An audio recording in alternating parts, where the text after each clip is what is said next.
menjelaskan mekanisme pernapasan pada manusia. Simak penjelasannya, let's go!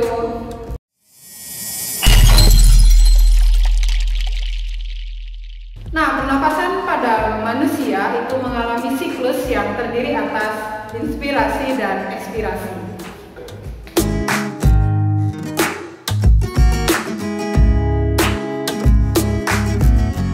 Dari inspirasi dan ekspirasi ini kita bisa mencari makna perbedaannya, di mana pada inspirasi ini terdapat kata in, sedangkan pada ekspirasi ini terdapat kata ex.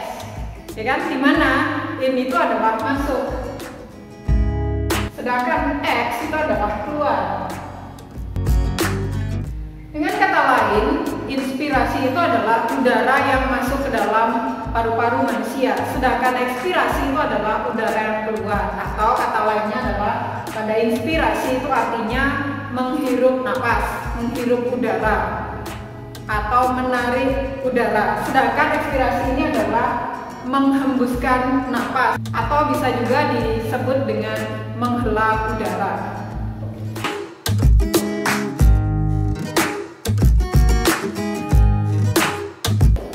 Ketika kita akan mempelajari mengenai bagaimana mekanisme dari inspirasi dan ekspirasi, maka ada beberapa yang berperan dalam peristiwa ini, di mana nanti udara akan masuk dan udara keluar, sehingga nanti paru-paru akan menjadi terisi dan juga paru-paru akan menjadi tidak terisi ketika proses dari satu siklus pernapasan itu terjadi. Nah, ketika inspirasi, maka udara itu akan masuk dulu melalui rongga hidung kan, karena organ pernapasan yang paling luar pada manusia itu adalah rongga hidung. Ketika udara masuk ke rongga hidung, yang terjadi adalah tekanan di luar itu lebih tinggi daripada tekanan yang ada di dalam, tekanan yang ada di dalam paru-paru, sehingga otomatis ketika tekanan udara yang ada di luar tinggi dan tekanan yang di dalam itu rendah, maka udara bisa masuk jadinya, karena ada perbedaan tekanan. Nah, ketika udara sudah masuk ke dalam, otomatis bagian rongga dada itu akan mengembang, volume paru-paru juga akan membesar. Karena apa? Ada isi udara di dalamnya. Nah, oleh sebab itu mengakibatkan otot diafragmanya akan menjadi mendatar karena kedorong dengan volume paru-paru dan rongga dada yang semakin membesar.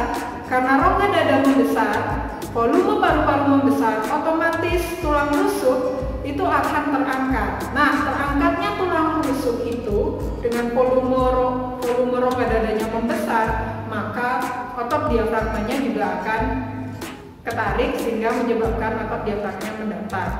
Saya tuliskan urutan ini, yang akan saya tulis itu bukan menandakan bahwa itu adalah nomor satunya itu, nomor duanya itu, tidak. Semua ini berlangsung dalam satu kesatuan, tidak ada urutan yang nomor satu dan seterusnya. Nah, ketika inspirasi terjadi, maka udara akan masuk. Nah, masuknya udara ini karena tekanan di luar itu lebih tinggi daripada tekanan yang di dalam.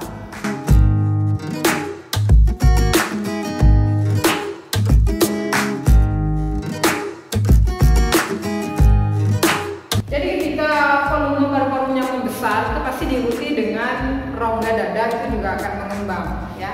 Di rongga dada sini akan mengembang.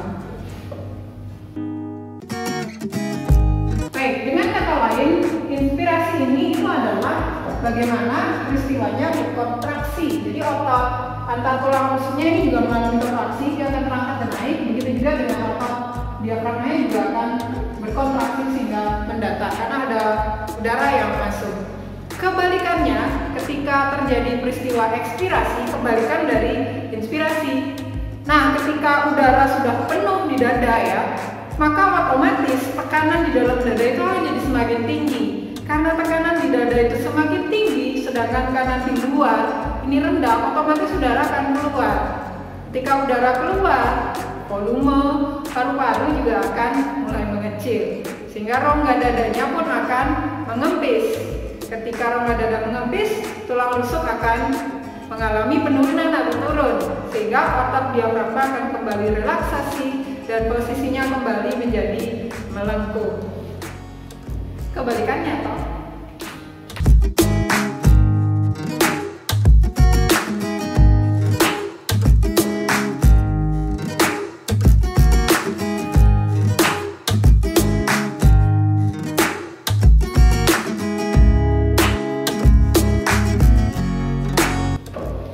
Jadi inspirasi adalah kontraksi, ekspirasi adalah relaksasi. Seperti inilah satu siklus dari proses pernapasan pada manusia. Ya, perbedaannya apa? Kalau inspirasi darahnya masuk, ekspirasi darahnya keluar. Inspirasi tekanan paru-parunya rendah, sedangkan ekspirasi tekanan di dalam paru-parunya tinggi. Kebalikannya, kalau inspirasi rongga dadanya akan mengembang, kalau pada ekspirasi rongga dadanya akan mengendis. Jadi mereka semua memiliki perbedaan yang kebalik-baliknya ya.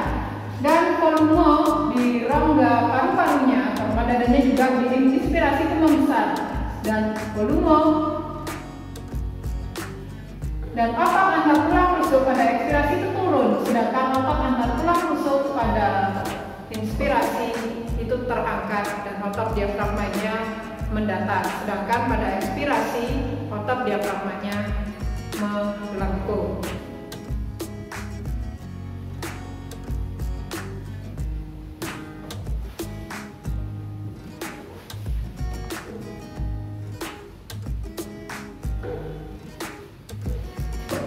Berdasarkan otot yang berperan pada proses pernapasan manusia itu jenisnya dibedakan menjadi dua, yaitu ada pernapasan dada dan pernapasan perut.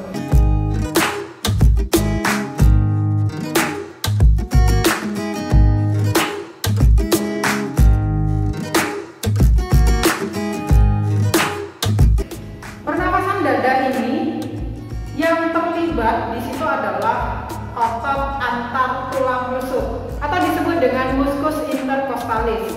Sedangkan pada pernapasan perut yang bekerja itu adalah otot diafragma.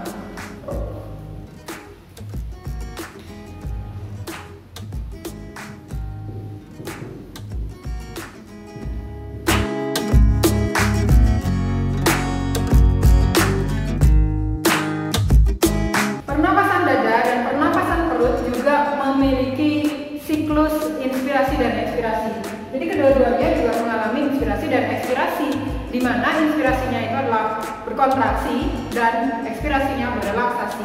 Perbedaannya adalah jika itu adalah pernapasan dada, maka yang mengalami kontraksi itu adalah otot antar tulang rusuk. Kita tidak perlu membahas atau tidak perlu menyebut otot diafragmanya karena tidak berperan di situ. Sedangkan pada pernapasan perut yang mengalami peran itu adalah otot diafragma, jadi otot antar tulang rusuknya tidak bekerja, tidak disebutkan. Bedanya di situ.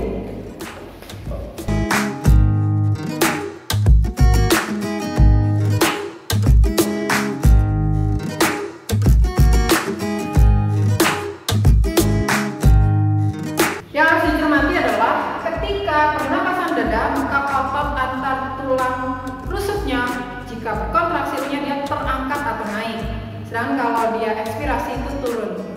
Sedangkan pada pernapasan perut jika disebut inspirasi atau kontraksi, maka otot diafragmanya mendatar. Itu kontraksi. Sedangkan jika dia ekspirasi atau relaksasi, maka otot diafragmanya melengkung. Hati-hati jangan sampai salah. Saya akan memperagakan bagaimana mekanisme pernapasan, inspirasi dan ekspirasi. Saya punya kantung plastik di sini. Nah, kantung plastik ini akan menggambarkan paru-paru kita. Sedangkan kertas putih ini akan menggambarkan seperti apa posisi otot diafragma. Nah, ketika terjadi proses inspirasi, ya kan, yang menyebabkan udara masuk itu karena tekanan di luar itu lebih tinggi daripada tekanan di dalam paru-paru ini, sehingga menyebabkan udara ini akan masuk ke dalam. Nah, ketika udara ini masuk ke dalam, mengakibatkan, perhatikan ya, mengakibatkan, nah, rongga paru-paru itu akan membesar, rongga dada juga akan membesar. Ketika rongga dada membesar ini, yang semula diafragmanya itu posisinya relaksasi, ketika sekarang jadinya ada yang mengembang, otomatis ini akan tertekan sehingga mengakibatkan jadi mendatar. Kenapa bisa mendatar? Karena volume rongga darahnya menekan. Posisi awalnya itu adalah melengkung karena otot antar tulang rusuknya terangkat, begitu. Ya, kebalikannya, ketika sekarang udaranya sudah ada di dalam, lalu terjadi peristiwa ekspirasi, maka tekanan di dalam sini menjadi lebih besar, yang mengakibatkan udara ini akan keluar. Nah, diafragmanya kan lurus ini. Udara akan keluar, rongga dadanya mengempis, itu menyebabkan diafragmanya kembali ke posisinya semula, yaitu melengkung atau relaksasi.